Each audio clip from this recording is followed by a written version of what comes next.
The objective of the practical is to write a Python program that computes the net amount of a bank account based on transaction log from the console input.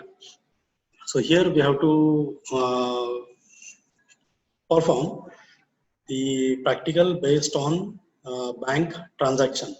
Okay, so transaction here is not a very difficult transaction, it is very simple.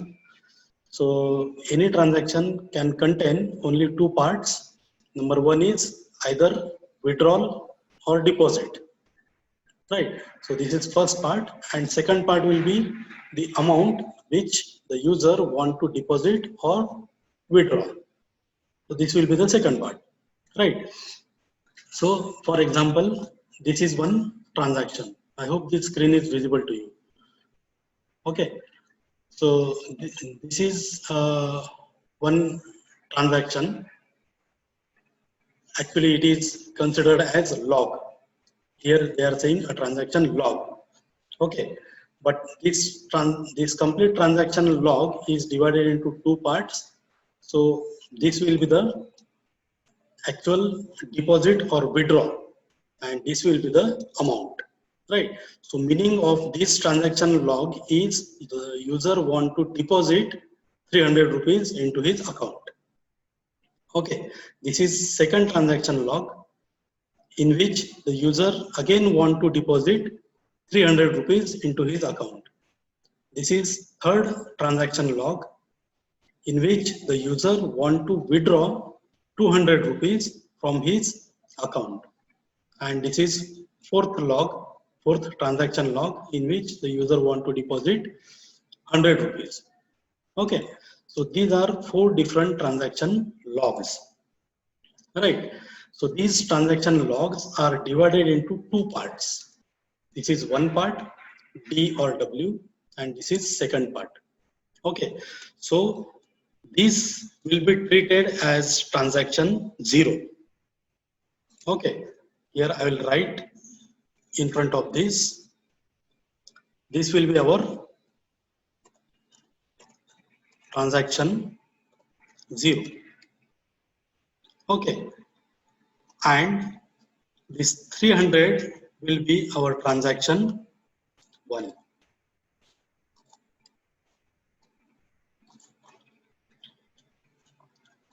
Okay, so this transaction 0 is what? D or W, that is deposit or withdrawal. So whatever the user enters, that will be treated as transaction 0, and the amount will be treated as transaction 1. Okay.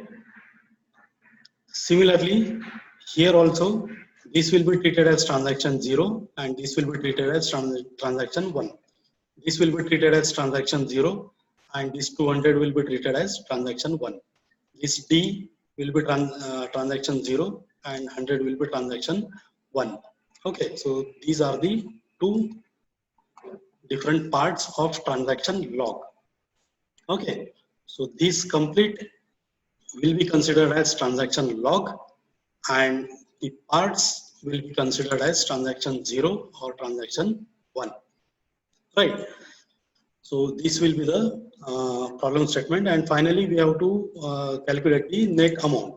After the user have performed these 4 transaction logs, based on these transaction logs, we have to find out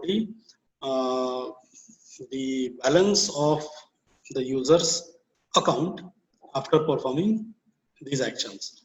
Okay, so this is the problem statement. Such type of inputs the user will give from the keyboard. Let us say the first transaction log is D100. Now this D stands for deposit. Okay, and W stands for withdrawal. Now if the user have entered such transaction log, this is the first transaction log, this is the second transaction log. Okay, now suppose first of all the user have deposited 100 rupees into the bank account, and after that he is trying to withdraw 200 rupees from his account. Then this transaction allowed? No, because he has deposited only 100 rupees and he's trying to withdraw 200 rupees. So it will be insufficient balance, right? Account मध्ये 100 रुपये आहे आणि तो 200 रुपये withdraw करण्याचा प्रयत्न करतोय. So such type of transactions should not be allowed, right. मग कुठलंही विड्रॉ ट्रान्झॅक्शन जर आपण केलं तर त्याच्यासाठी आपल्याला काय चेक करावं लागतं सगळ्यात पहिले? In real life examples also, तुम्ही जेव्हा एटीएम मध्ये जाता तुम्ही सगळ्यात पहिले काय करता की बॅलन्स आपल्याला माहित असतो किंवा नसेल माहित तर तुम्ही चेक करता बॅलन्स. बॅलन्स समजा बँकेमध्ये आपला 10,000 रुपये आहे, आपण 11,000 रुपये काढू शकतो का? नाही काढू शकत, बरोबर आहे. Withdrawal should be less than the balance. आपण सगळ्यात पहिले ते चेक करतो. इथे प्रोग्राम मध्ये सुद्धा आपल्याला सगळ्यात पहिले ते चेक करायचं आहे की बॅलन्स किती आहे त्या अकाउंट मध्ये आणि तो विड्रॉ किती करतो आहे. मग जर बॅलन्स अमाऊंट ही विड्रॉल अमाऊंट पेक्षा जास्त असेल तर ते ट्रान्झॅक्शन अलाउड आहे, अदरवाईज ते ट्रान्झॅक्शन अलाउड नाही. ठीक आहे. मग आपल्याला या प्रोग्राम मध्ये हेच चेक करायचं आहे, आपल्याला बॅलन्स चेक करायचा आहे आणि विड्रॉ चेक करायचा आहे. ठीक आहे. अशा प्रकारचे काही आपण इनपुट्स आपल्या सिस्टमला देणार आहोत. हा एक सेट ऑफ ट्रान्झॅक्शन लॉग आहे. ठीक आहे. सगळ्यात पहिले डिपॉझिट केले 300 रुपये, नंतर परत 300 रुपये डिपॉझिट केले, म्हणजे आता बॅलन्स किती झाला आपल्याकडे? 300 आणि 300 600 रुपये, बरोबर आहे. मग आपला बॅलन्स आहे 600 रुपये आणि थर्ड ट्रान्झॅक्शन त्यांनी काय केलेलं आहे? विड्रॉ 200 रुपये. मग बॅलन्स 600 रुपये आहे, विड्रॉ 200 रुपये आहे, म्हणजे हे transaction, this transaction can be successful, right. मग 600 मधून 200 त्यांनी विड्रॉ केले, बॅलन्स किती राहिलाय? 400 रुपये. परत त्यांनी 100 रुपये डिपॉझिट केलेले आहे. ठीक आहे. At the end of this set of transaction what will be the balance? Balance will be 500 rupees, बरोबर आहे. So such kind of inputs we have to give to the system and we have to calculate the final balance. ठीक आहे. I hope this problem statement is understood to you. Right. Now आता याच्यासाठी आपल्याला काय काय लागणार आहे? सगळ्यात पहिले तर आपल्याला 2 फंक्शन्स लागणार आहे. एक डिपॉझिट साठी फंक्शन लागेल आणि दुसरं विड्रॉल साठी फंक्शन लागेल, बरोबर आहे. मग हे एक 2 युजर डिफाईन्ड फंक्शन्स आपल्याला सगळ्यात पहिले लिहावे लागतील. तिसरं फंक्शन लागेल आपल्याला, that will be the main function, बरोबर आहे. मेन फंक्शन मध्ये आपल्याला काही इनपुट्स द्यायचे आहेत सिस्टमला. ते इनपुट्स देण्यासाठी आपण एक स्विच स्टेटमेंट यूज करणार आहे. म्हणजे if user have entered 1 then he will have to enter new transaction log. If he has pressed 2 then it should be exited, बरोबर आहे. मग हे सगळं आपण लिहिणार आहे मेन फंक्शन मध्ये, राईट. तर सगळ्यात पहिले आपण इथे मेन फंक्शन लिहू आणि त्याच्यानंतर आपण 2 युजर डिफाईन्ड फंक्शन लिहिणार आहोत. एक म्हणजे विड्रॉल आणि दुसरं म्हणजे डिपॉझिट. ठीक आहे. So let us start with the main function first. So for writing main function I can write like this, def and main, right, colon. Now आता 2 चॉईसेस आपल्याला युजरला द्यायचे आहेत. Number 1 is input a new transaction log आणि number 2 exit. असे 2 choices आपल्याला युजरला द्यायचे आहेत. ठीक आहे. मग हे 2 चॉईसेस जोपर्यंत युजर देतो आहे तोपर्यंत आपल्याला आपली पुढची प्रोसेस रिपीट ठेवायची आहे. ठीक आहे. त्याच्यासाठी मी इथे लिहिणार आहे व्हाईल ट्रू. ठीक आहे. मग आता इथे मी युजरला चॉईसेस देणार आहेत. पहिली चॉईस काय? Print enter a new transaction log. ठीक आहे, ही झाली पहिली चॉईस. दुसरी चॉईस प्रिंट एक्झिट. दोनच चॉईस आपल्याला इथे लागणार आहे. एक ट्रान्झॅक्शन लॉग एंटर करणे आणि दुसरा ट्रान्झॅक्शन नाहीये काय काही करायचं किंवा झालेलं आहे तर आपल्याला एक्झिट करायचं आहे. ठीक आहे, या दोनच चॉईसेस आपल्याला युजरला द्यायचे आहेत. आता युजर कुठली चॉईस एंटर करतो तर ती आपल्याला स्टोअर करायची आहे इथे ch व्हेरिएबल मध्ये. ठीक आहे, मग आता इथे मी काय लिहू शकतो, ch is equals to integer input enter your choice. म्हणजे काय काय त्याला करायचं आहे ही चॉईस आपण त्याच्याकडनं घेणार आहे युजरकडनं. म्हणजे त्याला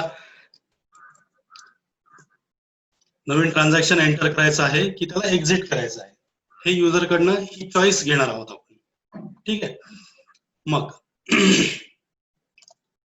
जर युजरची चॉईस जर 2 असेल, ठीक आहे, तर काय व्हायला पाहिजे, एक्झिट व्हायला पाहिजे प्रोग्राम मधनं, बरोबर. म्हणून मी इथे लिहील प्रिंट एंड ऑफ प्रोग्राम. ठीक आहे, आणि मी सिस्टीम मधनं क्विट करणार आहे. राईट, आणि ब्रेक. ठीक आहे, ही झाली पहिली चॉईस. म्हणजे त्यांनी जर 2 एंटर केलं तर एक्झिट करणार आहोत आपण. आता 2 त्यांनी एंटर नाही केला सपोज, म्हणजे त्यांनी 1 एंटर केलं. This should be this indentation should be proper. Okay, आता इथे मी लिहितो else if choice equal to 1. मग जर चॉईस 1 असेल तर काय व्हायला पाहिजे, मग आता आपली त्यांनी चूज केलेलं आहे की आता त्याला ट्रान्झॅक्शन करायचं आहे, बरोबर आहे. त्याच्यासाठी सगळ्यात पहिले काय करावं लागेल, आपल्याला एक व्हेरिएबल घ्यावं लागेल ज्याच्यामध्ये आपण बॅलन्स स्टोअर करणार आहे. ठीक आहे, मग इथे मी लिहितो बॅलन्स इक्वल टू 0. सगळ्यात पहिले एक व्हेरिएबल घेतला त्याला इनिशियलाइज केलं मी 0 मध्ये, बरोबर आहे. त्यानंतर आपल्याला एक डेटा स्ट्रक्चर यूज करायचा आहे. हा सगळा ट्रान्झॅक्शन लॉग जो आहे हा स्टोअर करण्यासाठी एक डेटा स्ट्रक्चर मी यूज करणार आहे इथे, आणि तो त्या डेटा स्ट्रक्चरला म्हणायचा आहे लिस्ट. त्याला मी नाव देतो आहे list1. ठीक आहे, इक्वल टू, आणि इनिशियली ती लिस्ट राहणार आहे माझी blank. As and when user enters new transaction log, that transaction log will be appended in this list. Instead of using arrays, we are using here list. बरोबर आहे, कारण array जर store केला आपण तर आता इथे आपल्याला 2 पार्ट्स मध्ये आपला ट्रान्झॅक्शन लॉग राहणार आहे, बरोबर आहे. 1 इज फॉर डिपॉझिट और विड्रॉल म्हणजे डी किंवा डब्ल्यू, आणि दुसरा अमाऊंट, बरोबर आहे. मग हे 2 पार्ट्स आहेत. हे 2 पार्ट्स अरे मध्ये स्टोअर करणं कठीण जाणार आहे आपल्याला, म्हणून त्याच्यासाठी आपण काय करणार आहे, लिस्ट डेटा स्ट्रक्चर यूज करणार आहे. लिस्ट डेटा स्ट्रक्चर मध्ये हे आपण इझिली करू शकतो. कसं ते आपण पुढे बघू. ठीक आहे, त्याच्यासाठी एक लिस्ट डेटा स्ट्रक्चर यूज करणार आहे. That will be initialize as empty for now. ठीक आहे, बॅलन्स इथे 0 घेतला, एक एम्प्टी लिस्ट आपण इथे इनिशियलाइज केलेली आहे. आता काय करणार आहे मी,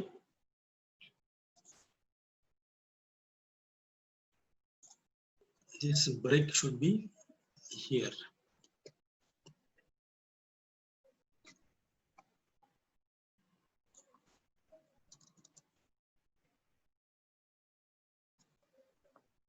ठीक आहे. आता मी युजरला एक मेसेज देईल की प्रिंट एंटर दी ट्रान्झॅक्शन. म्हणजे आता युजर कडनं मी ऍक्च्युअल ट्रान्झॅक्शन घेणार आहे, बरोबर आहे.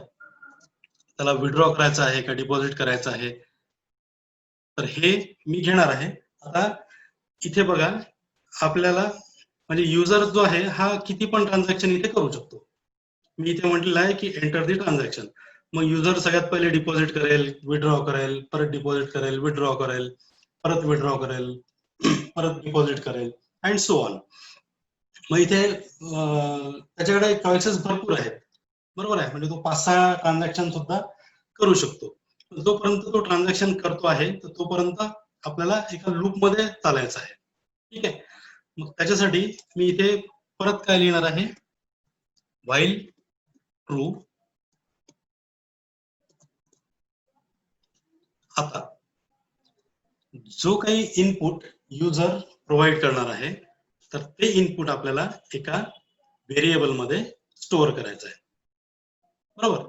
मग त्याच्यासाठी मी एक व्हेरिएबल घेतो इथे डेटा नावाचा, राईट. डेटा मध्ये मी काय स्टोअर करतो आहे, जे युजरनी इनपुट टाकलेलं आहे ते, ठीक आहे.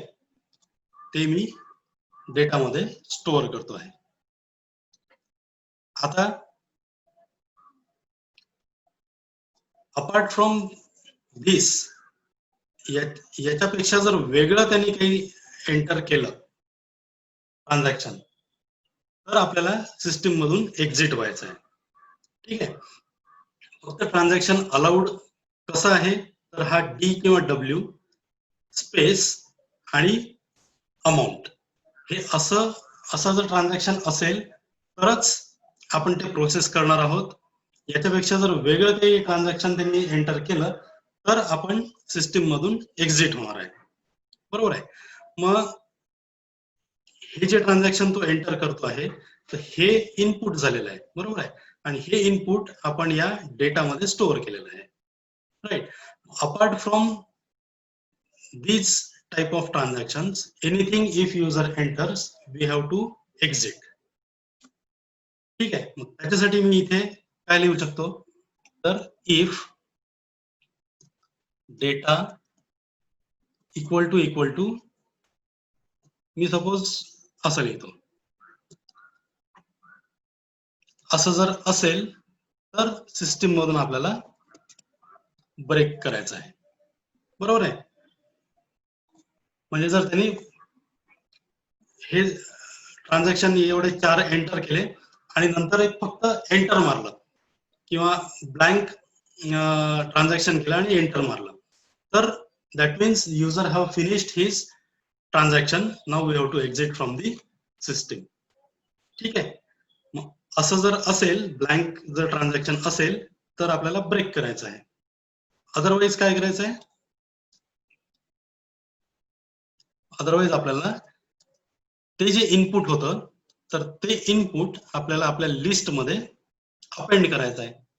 मग लिस्ट कुठली होती आपली, लिस्ट 1. डॉट काय करतो मी इथे अपेंड, ठीक आहे.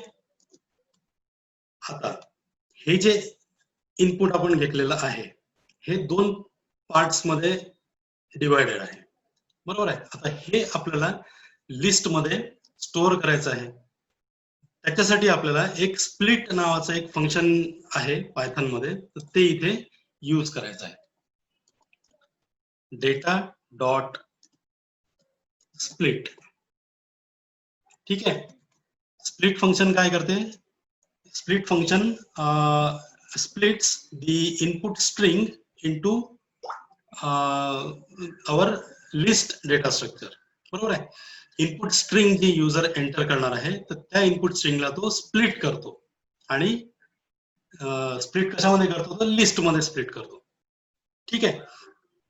त्याच्यासाठी आपण इथे हा फॉर्मॅट दिलेला आहे, राईट. हा डेटा इथे आपण एंटर करून घेतलेला आहे युजर कडनं. इनपुट कुठल्या टाईपचं देणार आहे युजर, या टाईपचं देणार आहे. मग आता ही एक स्ट्रिंग म्हणून कन्सिडर होणार आहे. आणि आता दोन पार्ट्स मध्ये याला आपल्याला स्प्लिट करायचं आहे, डी स्पेस अमाऊंट.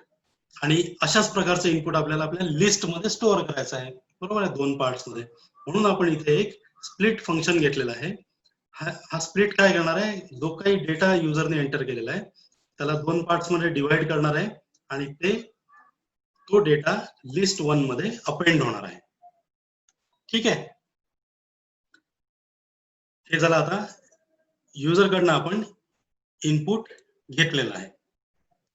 ठीक आहे, आता आपल्याला चेक करायचं आहे की ते जे इनपुट आहे त्याचा पहिला वर्ड हा डी आहे का डब्ल्यू आहे. ठीक आहे, डी असेल तर आपल्याला डिपॉझिट फंक्शन कॉल करायचं आहे आणि डब्ल्यू जर असेल तर आपल्याला विड्रॉल फंक्शन कॉल करायचं आहे, बरोबर आहे. मग आता इथे since we have more than one transaction here, आता हे प्रत्येक ट्रान्झॅक्शन साठी आपल्याला हे चेक करायचं आहे, बरोबर आहे. मग त्यासाठी आपल्याला एक फॉर लूप घ्यावं लागेल, राईट. मग फॉर लूप घेऊ आपण इथे, for log in data structure काय आपलं लिस्ट 1, म्हणजे प्रत्येक आपल्या लिस्ट मधल्या प्रत्येक लॉग साठी आता आपल्याला याच्या खालच्या स्टेप्स घ्यायच्या आहेत, बरोबर आहे. आता मी इथे चेक करणार आहे की तो जो पहिला वर्ड होता हा डब्ल्यू आहे का डी आहे. मग त्यासाठी मी इथे लिहितोय if log of 0 equal to W आहे का. ठीक आहे, आता हा झाला लॉग 0 आणि हा झाला लॉग 1. हे कशामुळे झालंय, आपण इथे स्प्लिट फंक्शन यूज केलेलं आहे, बरोबर. म्हणजे जो काही ट्रान्झॅक्शन लॉग युजरने एंटर केलेला आहे तो आपण दोन पार्ट मध्ये स्प्लिट केलेला आहे, बरोबर आहे, या दोन पार्ट्स मध्ये. मग आता हा जो फर्स्ट पार्ट आहे याला आपण म्हणणार आहोत लॉग ऑफ 0 आणि हा जो सेकंड पार्ट आहे याला आपण म्हणणार आहे लॉग ऑफ 1. ठीक आहे, हे तुम्ही इथे लक्षात घ्या. हा जो आहे हा लॉग 0 आहे आणि हा जो आहे हा लॉग 1 आहे, बरोबर आहे. मग आता इथे आपण काय चेक करतोय, if log of 0 equal to W, म्हणजे हा जो लॉग आहे लॉग 0 आहे हा डब्ल्यू आहे का. ठीक आहे, जर डब्ल्यू असेल तर आपल्याला काय करावं लागेल, आपल्याला बॅलन्स चेक करावं लागेल. म्हणजे सगळ्यात पहिले युजरनी डिपॉझिट न करता तो विड्रॉल करतो आहे, बरोबर. मग त्यासाठी आपल्याला काय चेक करावं लागेल की त्याच्याकडे सफिशियंट बॅलन्स आहे का. बॅलन्स जर सफिशियंट असेल तर आपण विड्रॉची परमिशन ग्रँट करणार आहोत, अदरवाईज आपण ती परमिशन डिनाय करणार आहोत. ठीक आहे, त्यासाठी मग इथे आपण लिहिणार आहोत if balance is less than integer of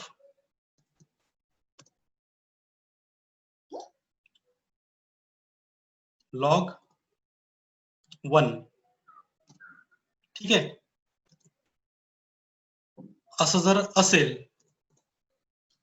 तर काय करणार आपण, याचा अर्थ काय झाला, आपला बॅलन्स जर लॉग 1 पेक्षा कमी असेल तर.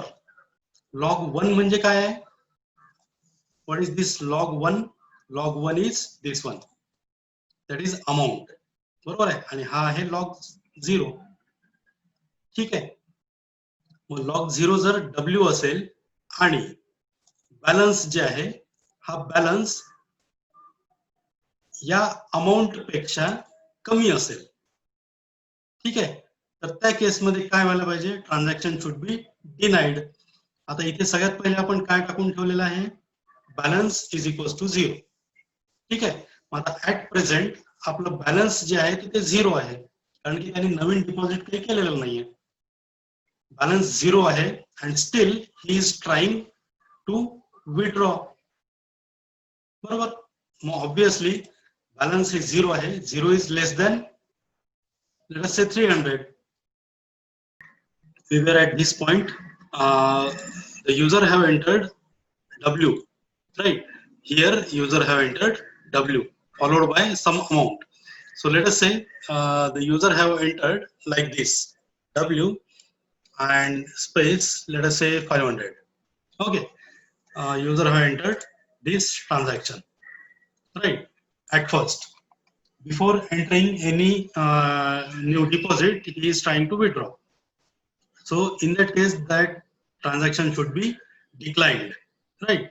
So this is what we are checking here. If log of 0 equal to W, means log of 0 means this one. So this is log 0 and this is log 1. So if this is W, then in that case we have to check the balance before proceeding further. So if the balance is less than log of 1, log of 1 is what? 500. मग balance किती आहे आपलं? 0 आहे. बरोबर. Balance is equal to 0 आणि user is trying to withdraw 500 rupees. So that should be declined, right? So in that case I can simply put a message to the user that जे कुठलं ते transaction केलं होतं ते, त्याच्यासाठी मी इथे लिहू शकतो %s %d, right? Transaction declined, right? Why? Because insufficient balance. ठीक है. Now what is this %s and %d? आता आपल्याला मेसेज कसा प्रिंट करायचा युजरला की W space 500 transaction declined, insufficient balance. बरोबर आहे. अशा प्रकारचा आपल्याला इथे प्रिंट करायचा युजरला. मग हा W म्हणजे काय आहे? हा आहे स्ट्रिंग. बरोबर आहे. म्हणून इथे %s घेतलाय आणि 500 काय आहे? तर इंटिजर आहे. तर इंटिजर साठी इथे मी %d घेतलेला आहे. ठीक आहे. अशा प्रकारचा मेसेज युजरला स्क्रीनवर दिसणार आहे. ठीक आहे. हे केव्हा दिसणार आहे? जर बॅलन्स लेस दॅन जी अमाऊंट आहे असं जर असेल तर. पण असं जर नसेल तर काय व्हायला पाहिजे? Transaction should be allowed. मग इथे मी लिहिल एल्स. मग काय करावं लागेल? मग आता आपल्याला बॅलन्स आपल्याला विड्रॉल फंक्शन कॉल करावं लागेल. ठीक आहे. मग इथे मी लिहितो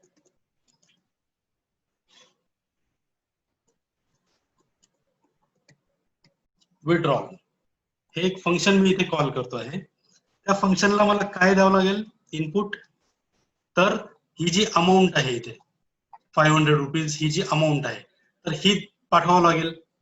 युजर किती अमाऊंट विड्रॉ करतो आहे. ठीक आहे. आणि त्याच्यासोबत बॅलन्स सुद्धा मला पाठवावा लागेल, जो बॅलन्स हा इथे आहे. बरोबर आहे. मग बॅलन्स हे पाठवावं लागेल आणि विड्रॉल अमाऊंट हे पाठवावं लागेल, राईट? मग इथे मी लिहितो इंटिजर ऑफ. आता ही विड्रॉल अमाऊंट हे कुठला लॉग आहे? हा लॉग 1 आहे. बरोबर आहे. हा लॉग 0 आणि हा लॉग 1. मग लॉग 1 आपल्याला इथे पाठवावं लागेल, राईट? मग मी इथे लिहितोय लॉग ऑफ 1. ठीक आहे. याच्यासोबतच अजून काय पाठवावं लागेल मला? Balance, right? या दोन गोष्टी मला पाठवाव्या लागतील या विड्रॉल फंक्शनला. आणि याचं जे काही आउटपुट मला इथे मिळणार आहे तर ते मी इथे एका व्हेरिएबल मध्ये स्टोअर करून घेतो, बॅलन्स. ठीक आहे. Balance is equals to withdrawal integer of log of 1 and balance. आता इथे मी हे फंक्शन इन्व्होक करतो आहे, कॉल करतो आहे, बरोबर आहे. या फंक्शनला या दोन गोष्टी मी पाठवतो आहे, विड्रॉल अमाऊंट आणि बॅलन्स. ठीक आहे. मग हे या विड्रॉ फंक्शन आता आपण थोड्या वेळाने लिहिणार आहोत. हे विड्रॉ फंक्शन काय जे काही कॅल्क्युलेट करेल आणि रिटर्न करेल. ठीक आहे. तर ते जे आहे तो राहणार आहे आपला बॅलन्स आफ्टर विड्रॉ, बरोबर आहे. तो मी इथे बॅलन्स मध्ये स्टोअर करून घेतला. ठीक आहे. आणि हे सगळं झाल्यानंतर मला युजरला एक मेसेज सुद्धा द्यायचा आहे की जे काही ट्रान्झॅक्शन तुम्ही केलेलं आहे तर ते सक्सेसफुल होतं, बरोबर आहे. मग त्यासाठी मी इथे लिहितोय प्रिंट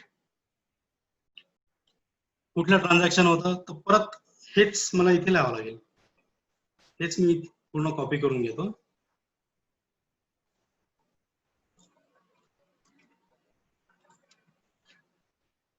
ठीक आहे. ट्रान्झॅक्शन इथे मी लिहितो सक्सेसफुल. ठीक आहे. आणि हे पुढचं रिक्वायर्ड नाही आपल्याला. ठीक आहे. Bracket close. म्हणजे काय केलेलं आहे, जर डब्ल्यू असेल तर आपण इथे चेक केलेलं आहे की ते ट्रान्झॅक्शन अलाउड आहे की नाही. बॅलन्स जर कमी असेल विड्रॉलच्या तर आपण डिक्लाइन केलेला आहे, अदरवाईज आपण ते प्रोसेस केलेलं आहे.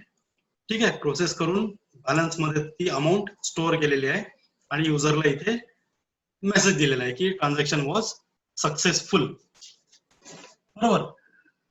आता डब्ल्यूचं काम आपलं झालं. आता युजरनी जर डब्ल्यूच्या ऐवजी डी प्रेस केला, म्हणजे असं जर एंटर केलं डी आणि 300, that means what, he is trying to deposit something, बरोबर आहे. मग त्याच्यासाठी सुद्धा आपल्याला असंच एक लिहावं लागेल, बरोबर. ते मी लिहितो याच्यामध्ये एलसीफ मध्ये. ठीक आहे. Else if log of 0 equal to deposit. ठीक आहे. असं जर असेल, डिपॉझिट जर असेल तर काय करायचं आहे, आपल्याला डिपॉझिट नावाचं फंक्शन कॉल करावं लागेल, राईट. मग इथे मी डिपॉझिट नावाचं फंक्शन इथे कॉल करतो. डिपॉझिट याच्यासाठी सुद्धा मला काय काय पाठवावं लागेल, तर अमाऊंट पाठवावं लागेल. अमाऊंट म्हणजे लॉग ऑफ 1. ठीक आहे. आणि बॅलन्स पाठवावं लागेल. ठीक आहे. मग हे जे काही आउटपुट मिळेल हे परत मी कशामध्ये स्टोअर करणार आहे, तर बॅलन्स मध्ये स्टोअर करणार आहे, बरोबर. म्हणजे जर युजरनी डी प्रेस केलं लॉग ऑफ 0 मध्ये, जर डी असेल इथे, ठीक आहे, तर he is trying to deposit something. मग डिपॉझिटच्या केसमध्ये सुद्धा आपल्याला काय करावं लागेल, बॅलन्स रिकॅल्क्युलेट करावं लागेल. जी अमाऊंट तो डिपॉझिट करतो आहे ती अमाऊंट पाठवावं लागेल आपल्याला आणि एक्झिस्टिंग बॅलन्स पाठवावं लागेल या डिपॉझिट फंक्शनला. डिपॉझिट फंक्शन मध्ये आपण काय लिहिणार आहे, दिस अमाऊंट प्लस दिस बॅलन्स. जे काही नवीन अमाऊंट येईल तर ती इथे रिटर्न होणार आहे, हे फंक्शन रिटर्न करणार आहे आणि ती अमाऊंट आपण इथे बॅलन्स मध्ये स्टोअर करणार आहे. ठीक आहे. हे झाल्यानंतर इथे युजरला एक मेसेज देऊ आपण.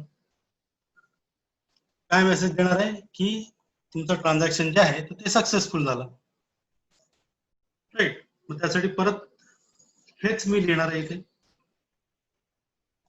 ते असं मी इथे कॉपी करून घेतो.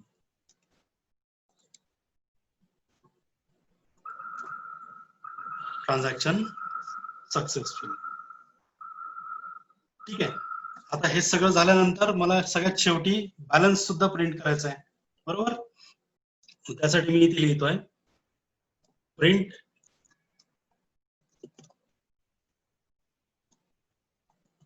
Total balance in the account is जे जे कुठलं बॅलन्स असणार आहे तर ते, तर इथे मी लिहितो रुपीज.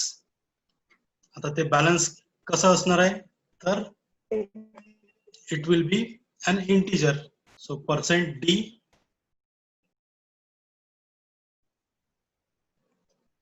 आणि बॅलन्स. ठीक आहे, तर याच्यामुळे सगळ्यात शेवटी तो बॅलन्स प्रिंट करणार आहे. Right.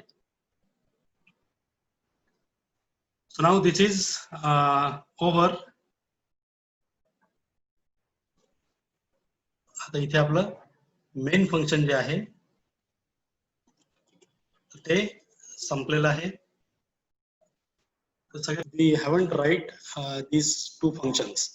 Okay, we are calling here a withdraw function and a deposit function. Okay, these two functions we are calling from here, and we haven't write the definition for this. Okay, so first of all we will write the definition for these two functions.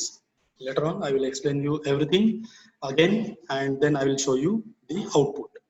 Okay, so the function can be written as def, that is we are defining a particular function. So def, and the first function is this one, what? Withdrawal. So def withdrawal. Right, how many parameters we are sending to this withdrawal function? Two parameters, transaction 1 and balance. Okay, so same should be collected here, maybe in different variables. So I will write here the actual amount which you want to withdraw and the balance amount. Okay, so whatever we are sending from here will be collected here in these two variables. Now what we have to do, we have to calculate, right? We have to calculate the balance. So I will write here balance equal to balance minus amount, right? And this balance should be returned to the calling function. So I will write here return balance. Okay, so have you understood what is happening here? See, we are calling this withdrawal function. Along with this withdrawal function, we are sending these two parameters, transaction 1 and balance. So as I earlier told you, transaction 1 will be what? This amount, 300, 300, 200, 100, right? So this will be our amount, and this will be the actual balance of his account, right? So how the new balance will be calculated? So balance will be equal to balance minus whatever amount we are deducting, whatever amount the user is withdrawing, right? So this will be the new balance, and this new balance should be returned to this calling function, that is here. So that balance will be kept inside this budget.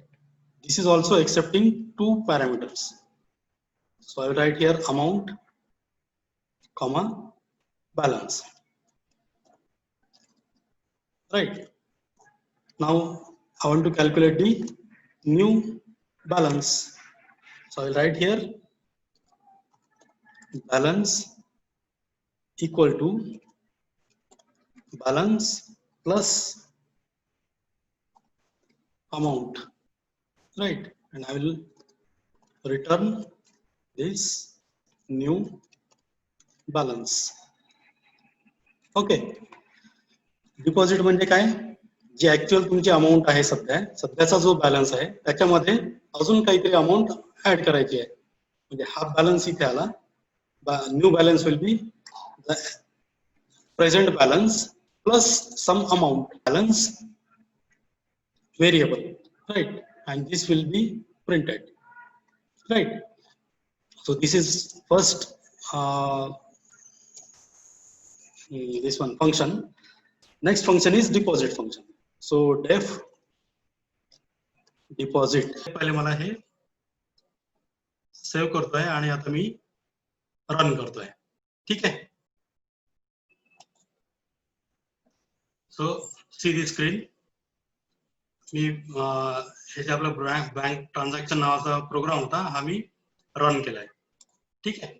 आता त्यांनी दोन choices दिलेले आहेत.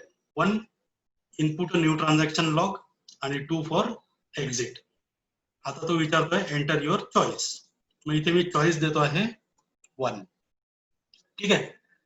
मग तो मला विचारतोय की एंटर दी ट्रान्झॅक्शन. ठीक आहे. आता मी इथे ट्रान्झॅक्शन एंटर करतोय. सपोज सगळ्यात पहिले मी W करतो आहे आणि लेट अस से 200 करतोय. ठीक आहे.